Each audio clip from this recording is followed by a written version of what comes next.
Hey students, it's Brother Reitan. Wanted to share with you my hustle story. So let's begin. I wanted to share this part of my life with you to show you that what I just presented to you in class, the hustle and the hustler, can really work. It really can, because I did it. You'll see from the next several slides, I'll show you how I did it. See, I loved music. I loved it and I just enjoyed it, and it was my passion. It was my way that I'd procrastinate, and it grew and it grew and it grew.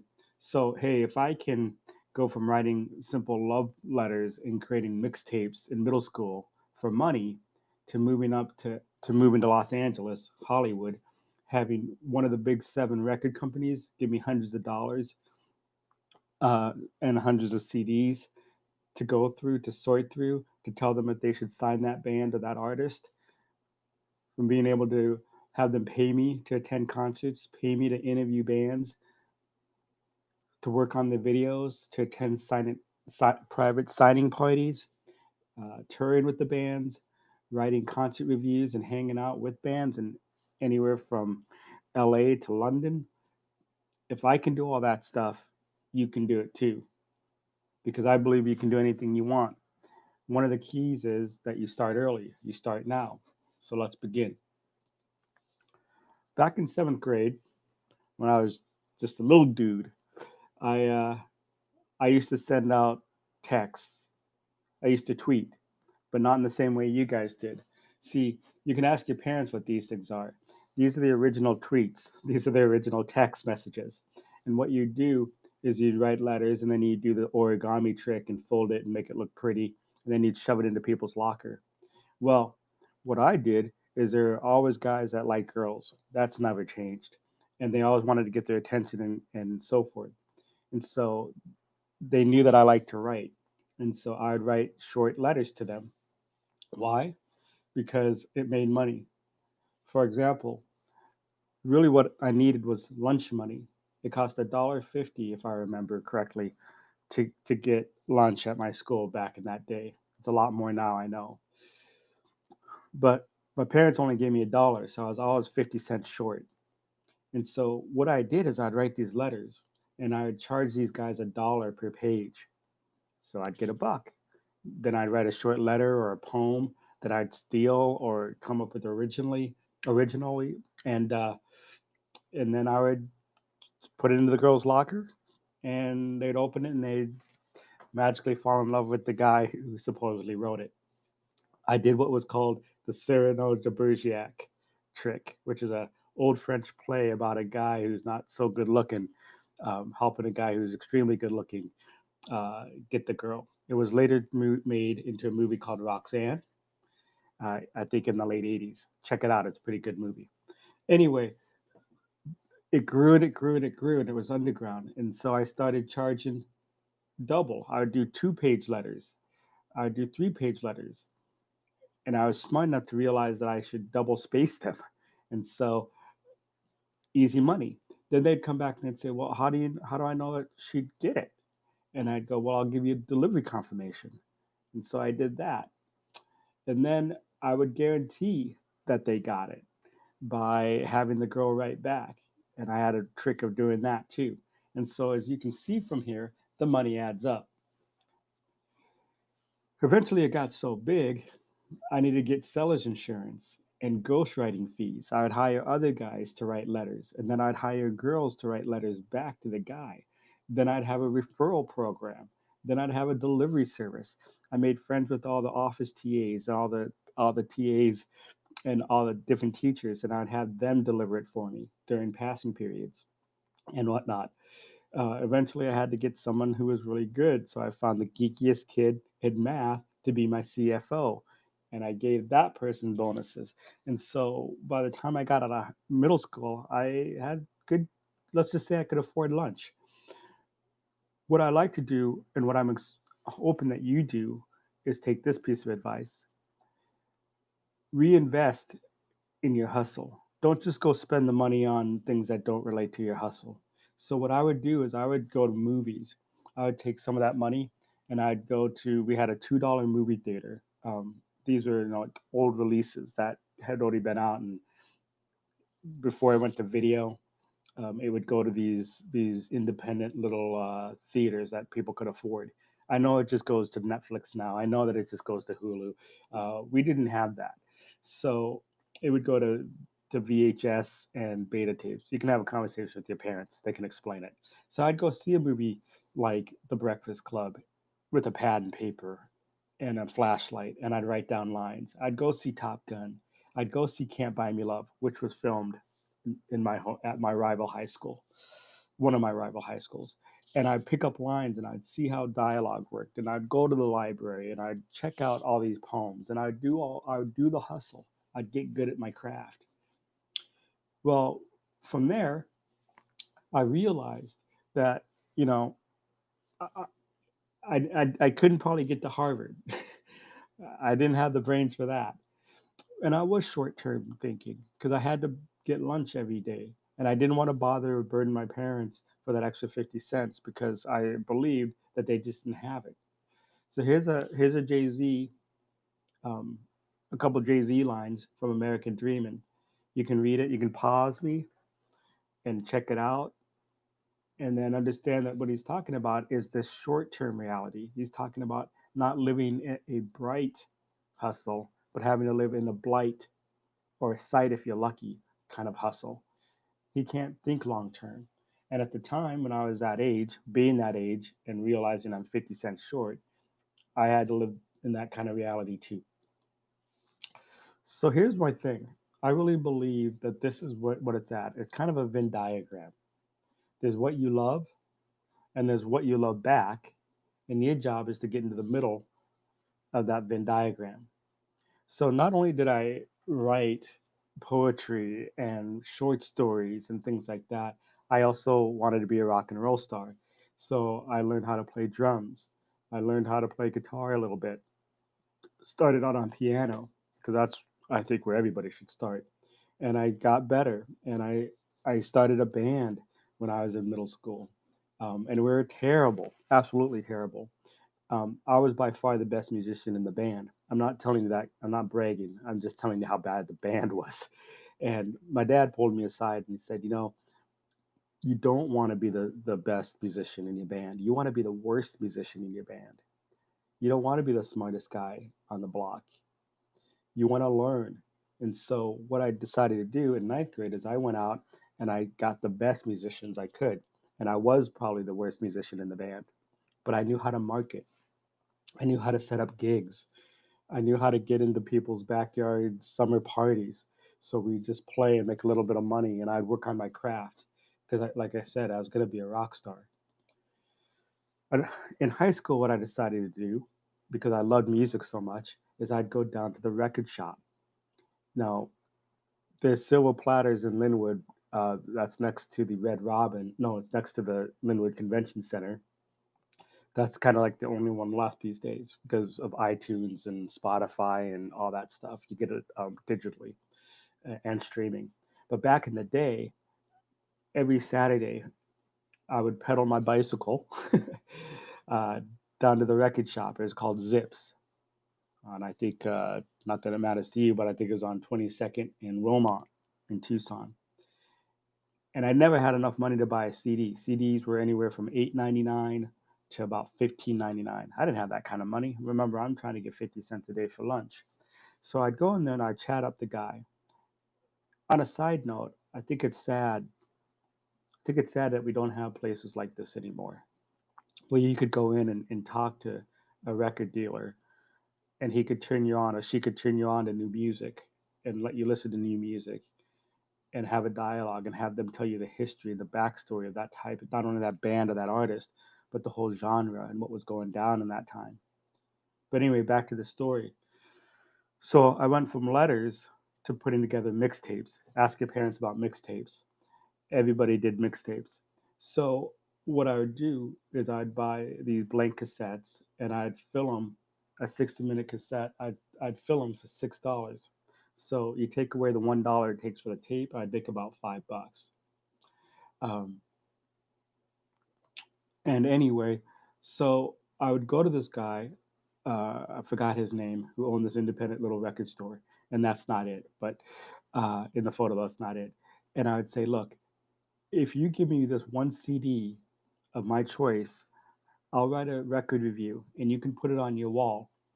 And then if it sells 5 copies, I get 50% off. If you sell 10 copies, he'll give it to me for free. And the guy agreed to it.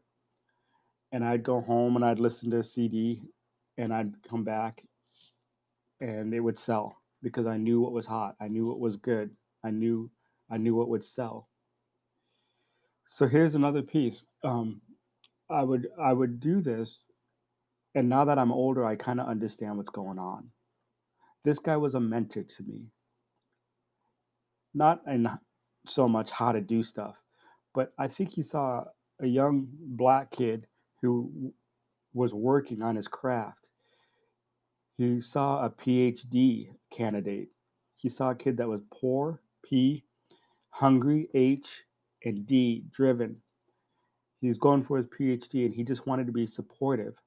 And so he's willing to take the cut of losing one CD, two CDs, but I would always make him money. What I didn't know back in that day is he was giving me the free copy or one of the free copies his record shop got anyway. So he didn't lose any money. But that's what I'm talking about. He was willing to give me the opportunity. He was willing to give me the shot and help me with my hustle and help me with my goal and help me with my dreams. I went back a couple years ago. Zips is gone. And from what I hear from guys that I know, that guy died too. I wish I could go back and thank him because what he did for me really opened a lot of doors. Because not only would I write for him, I would expand that essay or that little short review. And I became the editor of my school paper. Um, let me go back. I became this editor of my school paper, and I wrote hundreds and hundreds of reviews. We got lucky and had a couple rock bands run through town, and I was smart enough to call the convention center and ask for free tickets and backstage passes. So I got to meet all these bands and interview these bands. And I'm here to tell you, bands are cool like that. They love getting interviewed by kids.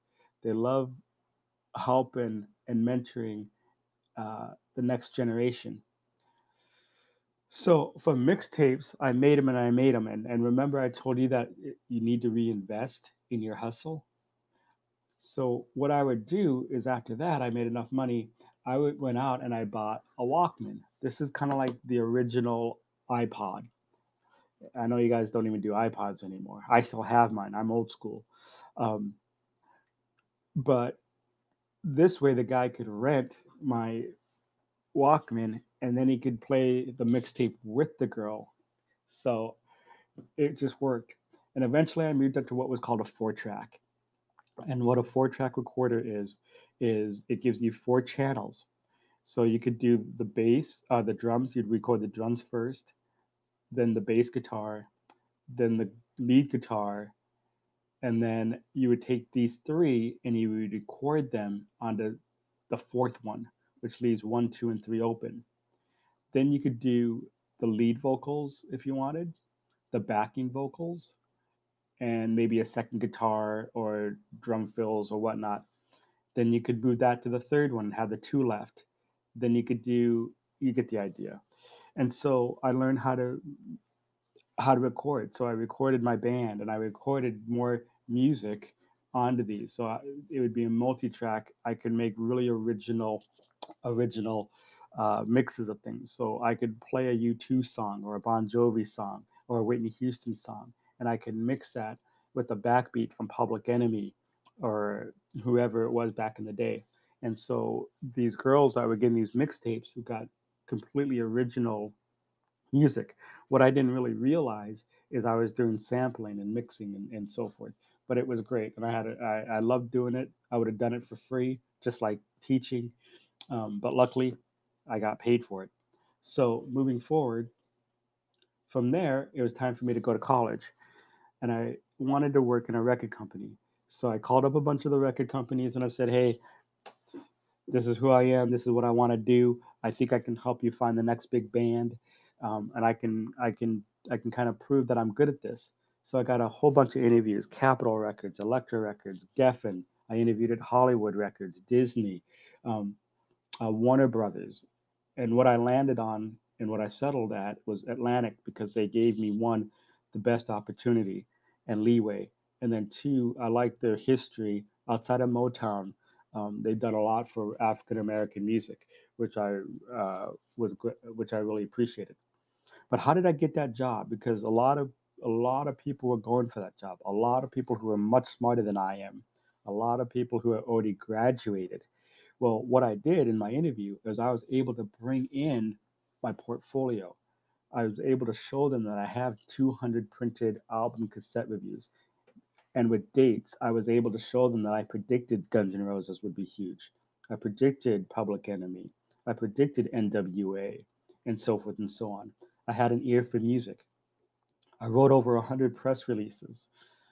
I had 20 interviews by the time I graduated high school, or near 20, of bands, whether it was just a local dive bar band in Tucson, or all the way up to bands like I interviewed Whitesnake, um, members of Ozzy Osbourne, and so forth. And anyway, so I also showed them I could produce albums, that I was in a band that made an album, sold albums. I knew how to market and sell. I engineered on that 4 track, which later I'll tell you in a bit, moved up.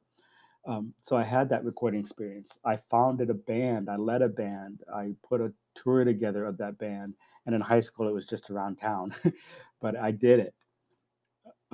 Never underestimate how big the small things you do are. I can't make a world tour from a high school group, but I got us all over town. And so that's a big deal. That's a huge deal for a 16-year old, a 14-year old. So don't think you got to conquer the world at your age. Stay within your strengths and weaknesses. Anyway, in high school, I wrote for different artists, different bands that we'd play with. Um, I learned how to play live. I know 4 instruments, kind of forgot 3 of them. I transcribed music for different artists. Anyway, and so this is why I got hired there.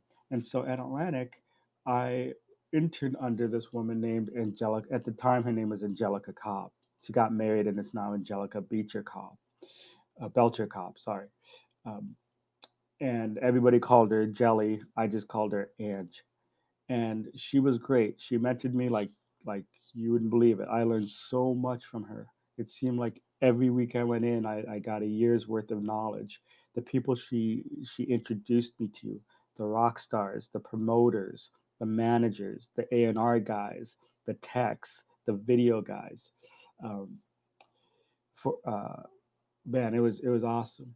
Um, and my work, which earned me, which got me platinum records with her. It was amazing. It was an amazing time for me in college. So after I graduated, um, after I graduated from college, they said, "Hey, do you want to interview for a position?" And I said, I'm going to take a year off. And they were like, "Hey, what are you going to do?" And I said, I'm just gonna go travel around the world." And they said, "Well, we got a deal for you. Do you want to go and work? Do you want to go and work for us in London?" And I was like, "Yeah, that'd be awesome." Now I'll get back to that. So let me go back to Jelly real quick, or Ange as I called her. Um, I remember this pretty well. One night she calls me up and she says, "Hey, I have an artist that I'm thinking of bringing on. I want you to check her out." And so I said, "Okay." And she put it up to the phone and she played me this music. And I saw the potential. And I said, "Yeah, I think this is worth a shot. I think you should pursue this." She said, "Well, this girl is a gospel singer, or was a gospel singer. We're changing that. And we're going to make her more pop. And I think she's going to be bigger than Madonna." And I said, "That's a little stretched. You're stretching there." But she said, "No, I really think this girl's going to be big." And I just wanted to know what your thoughts were, because she trusted me on knowing what would sell, what wouldn't sell. So anyway, um, that minute and a half over the phone listening to this artist was this little girl named Katie, and she had this tweaky voice, but I really thought it would pop. And that's Katy Perry. And so, in a small way, Your English teacher had a piece of making Katy Perry what Katy Perry is. A couple years ago, I want to share this with you, is was a sad day for me. I got a call from one of my friends in the business, and he told me that Angelica died. And so here's a little tribute if you want to check that out. And here's Katy Perry's tweet. I think it was a tweet about Angelica. Eh, So that's another thing. The older you get, the more pain you have because you lose friends and you lose mentors and you don't get that back. So always be appreciative. Always have a heart of gratitude and understand what you're getting for free. Always understand that you're where you are because people helped you. Nobody gets there alone. I wish I could go back and tell her all the things and all the ways that she helped me. But in a way, I think she kind of knew. So I think about her sometimes, and I think about me being in seventh grade, writing poetry, writing lyrics, and shoving them into lockers. And I think about pedaling my bike in 115 degrees heat about a mile and a half away from my house to go to Zips Records on Wilmot and talk to that guy with the big afro about music, all kinds of music, country, what was then at the time the beginning of rap, or urban, it was called sometimes, heavy metal, thrash, gospel, even classical, and all the lessons that guy taught me. And I think about my own English teachers in middle school and high school that helped me work on my craft of writing. I would have never guessed that I'd be trying out for Tori Amos's band. I would never guess that I'd sit in a room with Jewel and write and listen to her. I never thought I'd work with Christina Aguilera. I never thought I'd work with NWA. I never thought that my buddy would become the tour manager of Taylor Swift. And he gives me a call and says, "Want to come check her out?" I never thought these things were even possible because I was your age and I just didn't know. And I didn't have a teacher that could prove to me that if I started hustling at my age and I started building a portfolio and I followed my dreams, that it could happen. Dreams can happen if you're realistic, if you assess the situation, you know your strengths and weaknesses. I'm telling you, they can. Now, I wanted to be in the NBA, but I had way too many weaknesses. So that didn't happen. But I truly believe I could be in the NBA world. I could have been in the marketing department. I could have been in the publicity department. I could have done something in it, just not on the court. I could have maybe become a coach, but my passion was music. So I ask you, what is your passion? If you would have told me in seventh grade that I'd get to go to the Grammys, that I'd get to go to the Billboard Music Awards, the MTV Awards, if you told me I'd be walking backstage amongst all these giants, if you told me that I would get to go to Michael Jackson's house and no, he wasn't there at the time, if you would have told me that I would get to, I mean, it's just unbelievable. I'm so thankful for that. I'm not bragging. I'm just trying to encourage you guys that you can get into any room that you want, regardless of your your your gender, regardless of your ethnicity. If you work hard and you build a network, you can get there. And so, remember when I told you I set it on a 4 track? Well, eventually I got moved over just because I had a passion to learning this part of the trade. I wanted to become a better recorder, engineer. And so there's one opportunity that I got when I worked for Time Warner audiobooks because I went into writing and I've written 2 novels in college and they're not any good, but I did them and I loved it and I loved the process of it. And I can now sit down and do short stories like you guys do crossword puzzles. So they asked me to work on the Diary of Anne Frank because in college I took Hebrew and in walks Winona Ryder and I worked with her one on one for several days and I helped record this. It was nominated for an Oscar. I don't know if it won. I don't think it did. But I was in the recording booth recording this, helping her out, and eventually I got a quote unquote semi date with her, which I will keep private. Nothing to happen, man. I'm just telling you that it was cool. It was cool. She was really cool.